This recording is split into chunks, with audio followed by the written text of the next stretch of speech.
See, many Indians today are going abroad for better opportunities and monetary growth.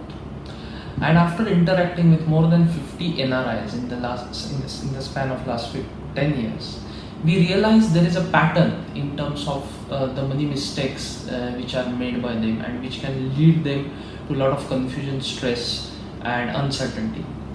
In this session, we are going to focus on important money mistakes which NRIs are doing in terms of their financial life and how they can find a solution on it. So let's start. Number one is lack of clarity of goals and priorities. See, most of the Indians are going abroad, particularly from the IT industry, because they see a lot of income growth while they go abroad because there is a currency difference. Now, as they go there and start realizing and start creating a lot of surplus, they don't have any clarity in terms of what is really important to them, what are their priorities in life, what are the things which are going to come in their life, what should be their important goals, what are their important goals, and because of which they just go with general assumptions in terms of what should be done or what should not be done, and that lead to a lot of confusion. So number one mistake which need to be avoided is you need to have complete clarity, direction and confidence. You need to know what is really important to you. You need to prioritize your life. Number two is which is kind of a offshoot of the first mistake is excessive love for real estate.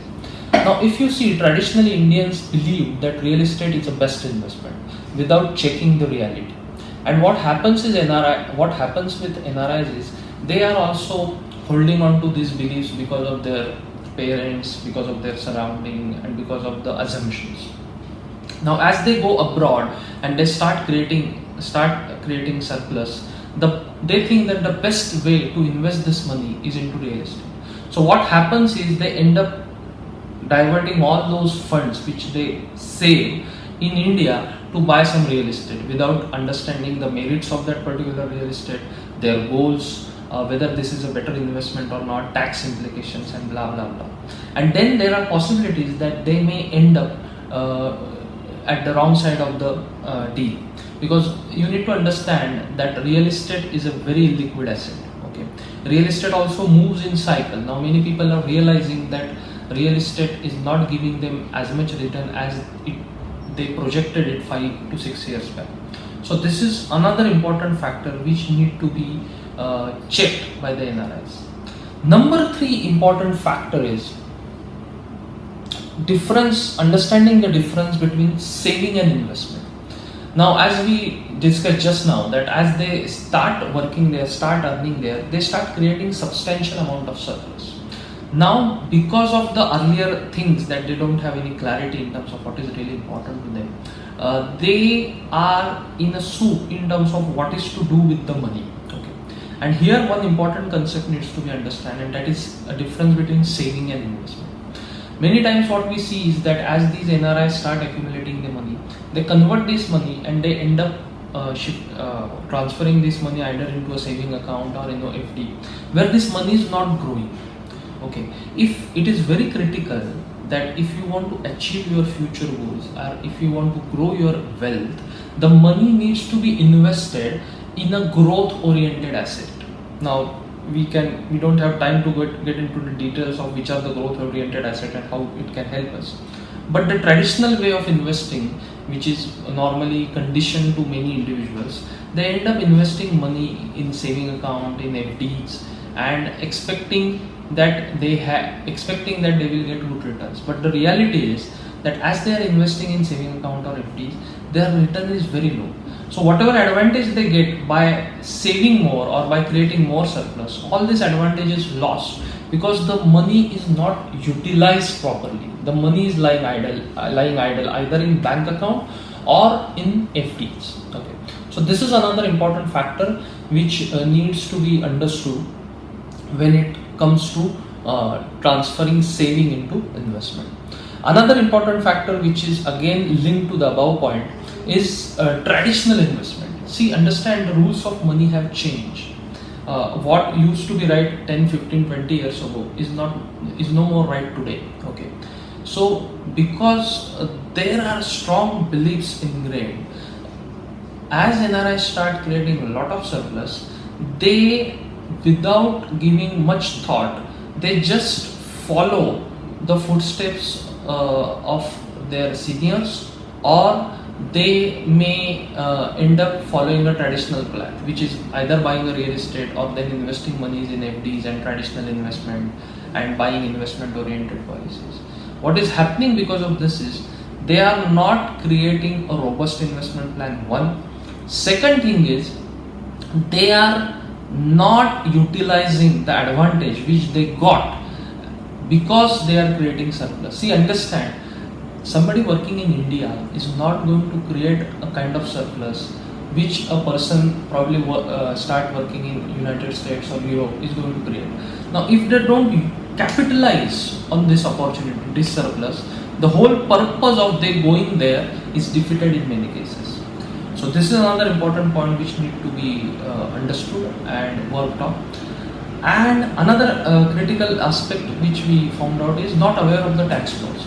See, as you are going abroad, you need to be aware that there are going to be taxation issues which will come. Okay, so it may be the most basic mistake which most people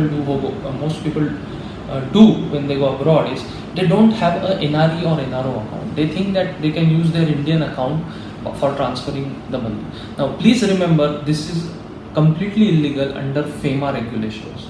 So make sure that you have proper accounts and proper taxation knowledge in place. If not, there are chances that you may end up or you may get in trouble. Okay.